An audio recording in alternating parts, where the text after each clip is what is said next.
अच्छा जी, तो next topic है छोटा सा, predicting the product when both reasons are symmetrically substituted. मतलब ये है कि एक डायल दैट डायरेक्शन आपके पास हो रहा है, तो आप कैसे बता सकते हैं कि कौन सी प्रोडक्ट बनेगी। अब इसमें ना हमारे पास दो पॉसिबिलिटीज आ जाती हैं कि डिपेंड करता है कि अगर हमारे पास डाइईन और डाइइनोफाइल दोनों सिमेट्रिक हैं या अनसिमेट्रिक हैं, या उनमें से दोनों एक सिमेट्रिक और एक अनसिमेट्रिक है। देखिए सिमेट्रिक और अनसिमेट्रिक से क्या मुराद है। देखिए इस रिएक्शन में हमारे जो कंसर्न का जो है ना, डाइइनोफाइल में हमारे कंसर्न का जो चीज होती है वो ये डबल बॉन्ड होता है, ठीक है। और दूसरी तरफ जो हमारे पास डाइईन है, उसमें हमारे कंसर्न जो है ना वो यहाँ तक होता है, यहाँ तक, ठीक है। अब हम ये देखते हैं कि इस डबल बॉन्ड ये डाइईन में इस साइड पे क्या लगा हुआ है और दूसरी साइड पे क्या लगा हुआ है। अगर इसको हम मजीद प्रिसाइज करें, सिर्फ बॉन्ड्स की हद तक देखें, इस बॉन्ड को देख लें आप, ठीक है। इसके इस तरफ क्या लगा हुआ है और इसके इस तरफ क्या लगा हुआ है। अगर दोनों साइड्स एक जैसी हैं तो हम कहते हैं ये सिमेट्रिक है, अगर दोनों साइड्स मुख्तलिफ है तो हम कहते हैं ये अनसिमेट्रिक है। इसी तरह यहाँ पे आप इस चीज को फोकस करेंगे, ये हमारे फोकस की चीज है। इसकी अगर इस तरफ जो ना वाली साइड और इस तरफ वाली साइड एक जैसी है तो ये सिमेट्रिक होगा, अगर वो एक जैसी नहीं है तो वो क्या होगा, अनसिमेट्रिक होगा। अब हमारे पास रूल ये है कि अगर जो ना वो डाइईन भी सिमेट्रिक हो, ठीक है, और डाइइनोफाइल भी क्या हो, सिमेट्रिक हो, ठीक है, तो हमारे पास सिर्फ एक प्रोडक्ट बनती है, ओनली वन प्रोडक्ट, सही है। लेकिन अगर आपके पास कुछ इस तरह की सूरत हाल हो कि हाँ, अगर फर्ज करे कोई एक अनसिमेट्रिक है, ये जो है ना वो अनसिमेट्रिक है और ये सिमेट्रिक है, ठीक है, ये वाला सिमेट्रिक है, तो फिर भी एक ही प्रोडक्ट बनेगी, ठीक है। मतलब चाहे दोनों में से कोई भी एक अनसिमेट्रिक एक सिमेट्रिक हो तो फिर भी एक ही प्रोडक्ट बनती है। लेकिन जब आपके पास दोनों अनसिमेट्रिक हो, ठीक है, तो फिर आपके पास दो किस्म की प्रोडक्ट बन सकते हैं। मिसाल के तौर पर आप ये वाला कंपाउंड देखें, ये डाइईन है, ठीक है, इसका रिएक्शन जब इसके साथ हो रहा है, ये एक एल्डिहाइड है, इसके साथ ये रिएक्शन हो रहा है, ठीक है, ये एक कीटोन था, तो इसके साथ जब ये रिएक्शन हो रहा है तो आपके पास दो दो प्रोडक्ट पॉसिबल हो सकती हैं। दो प्रोडक्ट कैसे पॉसिबल है, वो इस तरह से पॉसिबल है, नीचे वाली डायग्राम में आए कि आपका जो डाइईन है वो इस तरह से अरेंज होकर रिएक्ट कर सकता है, ठीक है, और ये वाला इस तरह से, मतलब इसका सी एच, ये वाला जो कार्बोनाइल ग्रुप है ऊपर की तरफ, इसका भी कार्बोनाइल ऊपर की तरफ, इस तरह से बॉन्डिंग करेंगे तो यहाँ पे बॉन्ड बनेगा, ठीक है। और इस तरह से जनाब इनके अंदर जो ना वो ये बॉन्डिंग हो जाएगी, रिंग मुकम्मल हो जाएगी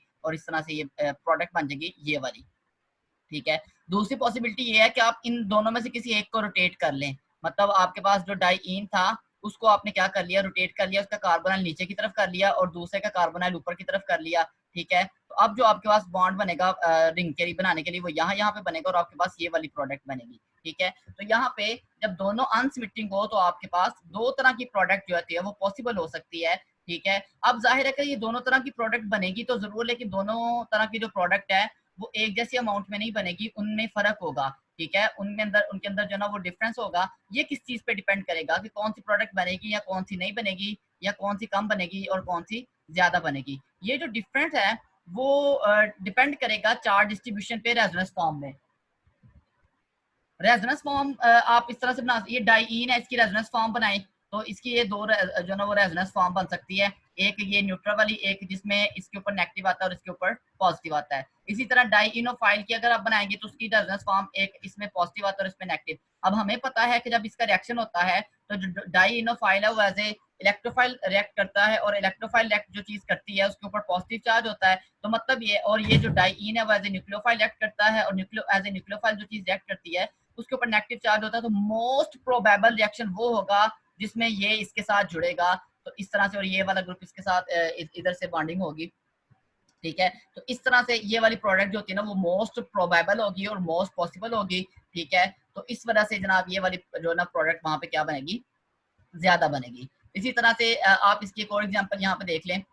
एक जनरल रिएक्शन है, उसके जरिए यहाँ पे इसको एक्सप्लेन करने की कोशिश की गई है कि लेट्स सपोज आपके पास अनसिमेट्रिक डाइईन है, अनसिमेट्रिक डाइइनोफाइल है, ठीक है। तो आपके पास प्रोडक्ट कौन कौन सी बन सकती है। एक तो ये प्रोडक्ट बन सकती है 1,3, ठीक है। 1,3 प्रोडक्ट क्यों बनेगी, ओ सॉरी 1,4 प्रोडक्ट क्यों बनेगी, ठीक है, कि 1,4 प्रोडक्ट। अच्छा देखिए ना, आप यहाँ पे भी दो पॉसिबिलिटीज हैं कि एक पॉसिबिलिटी है कि डी ऊपर की तरफ रहे और डब्ल्यू नीचे की तरफ, और दूसरी पॉसिबिलिटी ये है कि जो डी है वो नीचे की तरफ हो, ठीक है, ऐसे, और डब्ल्यू जो है वो ऊपर की तरफ ही हो, ठीक है, या बल्कि वो नीचे की तरफ ही है, दोनों में। मतलब हमने एक एक एक, एक को सिर्फ रोटेट करना है, एक एक को सीधा ले लेना, दूसरे में रोटेट कर देना है, दूसरे को हम सेम रखते हैं। तो मतलब दोनों तरह से प्रोडक्ट बन सकती है। बनेगी कौन सी, हम कहते हैं सिर्फ 1-4 वाली बनेगी। 1-4 वाली बनने की वजह क्या है कि 1-4 वाली बनने की वजह सिर्फ ये है कि जब दोनों के रेजोनेंस करवाते हैं ना, तो जब इसकी हम रेजोनेंस करवाएंगे, ठीक है, जब इसकी रेजोनेंस करवाएंगे तो इसके ऊपर आता है इस कार्बन पे आता है नेगेटिव चार्ज।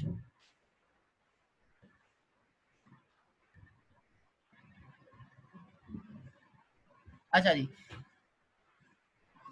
इस कार्बन के ऊपर आता है नेगेटिव चार्ज और इस कार्बन के ऊपर आता है पॉजिटिव चार्ज। तो ये वाली बॉन्डिंग ज्यादा पॉसिबल है, इस वजह से ये वाली प्रोडक्ट बनेगी। जब आप अगर आप उसको उलट लेंगे तो उसमें क्या होगा, अगर आप इससे इन्वर्स लेते हैं कि अगर आप ये जो ना इस वाले मालिक्यूल को इन्वर्स कर लें तो उससे क्या होगा कि नेगेटिव वाला कार्बन जो है वो नीचे आ जाएगा और पॉजिटिव वाला ऊपर होगा, तो उनमें बॉन्डिंग थोड़ी मुश्किल होगी। तो इस वजह से सिर्फ ये वाली प्रोडक्ट बनेगी। अगर आप इसको उलट करवा के देखना चाहें, ठीक है, तो वो आप कैसे करेंगे कि आपका जो CH2 है ये ऊपर चला गया, CH और H, ठीक है, और ये डबल बॉन्ड है आपका पास। उसके बाद ये आ गया CH है, ठीक है, और उसके बाद आपके पास आ गया है ये वाला एक कंपाउंड जिसके साथ लगा हुआ है CH3O लगा हुआ है, ठीक है, और उसके बाद डबल बॉन्ड C है, CH2 है, ठीक है। इसमें जब आप रेजोनेंस करवाएंगे तो क्या होगा कि ये जो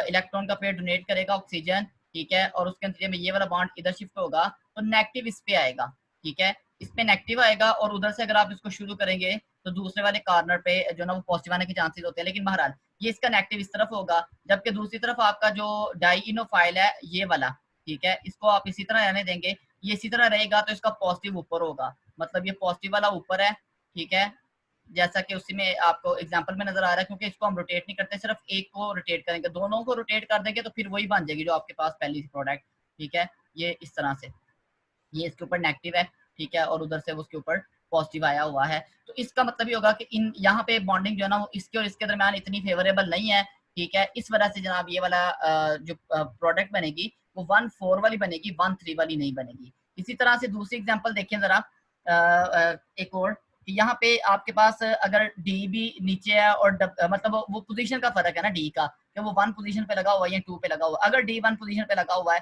तो फिर क्या होगा, फिर भी आपके पास 1-2 वाली प्रोडक्ट बनेगी, 1-3 वाली नहीं बनेगी। देखिए 1-3 वाली आपके पास दो पॉसिबिलिटीज हैं, जब ये वाला रिएक्शन होता है ना कि डी भी नीचे है डब्ल्यू भी नीचे है तो आपके पास ये प्रोडक्ट बनती है। अगर आपके पास इस तरह से रिएक्शन हो कि डी ऊपर हो, ठीक है, ये इस तरह से हो कि डी ऊपर चला गया है, ठीक है, और डब्ल्यू जो है वो नीचे ही रहा है, सही है, ये डबल बॉन्ड वाला नीचे ही रहा है, तो अब जो आपके पास प्रोडक्ट बनेगी वो ये बल्कि या इस तरफ से इसको शो करते हैं, अब ये वाली प्रोडक्ट बनेगी, ये 1-3 वाली, ठीक है। तो ये वाला रिएक्शन नहीं होता, ये वाला होता है। क्यों होता है इसको हम देखते हैं इसके रेजोनेंस फॉर्म में, कि जो ये वाली रेजोनेंस फॉर्म है ना, जब डी नीचे होता है तो इस कार्बन के ऊपर नेगेटिव चार्ज आता है, इस कार्बन के ऊपर क्या आता है, नेगेटिव चार्ज, और इसके ऊपर पॉजिटिव चार्ज आता है। यहाँ पे इनकी बॉन्डिंग क्या है, मोस्ट पॉसिबल है। इसको आप करवा के देखें, आपको ज्यादा अच्छी तरह से समझ आएगी। ये आपके पास स्ट्रक्चर है सी डबल बॉन्ड सी, ठीक है, सी सिंगल बॉन्ड और डबल बॉन्ड सी,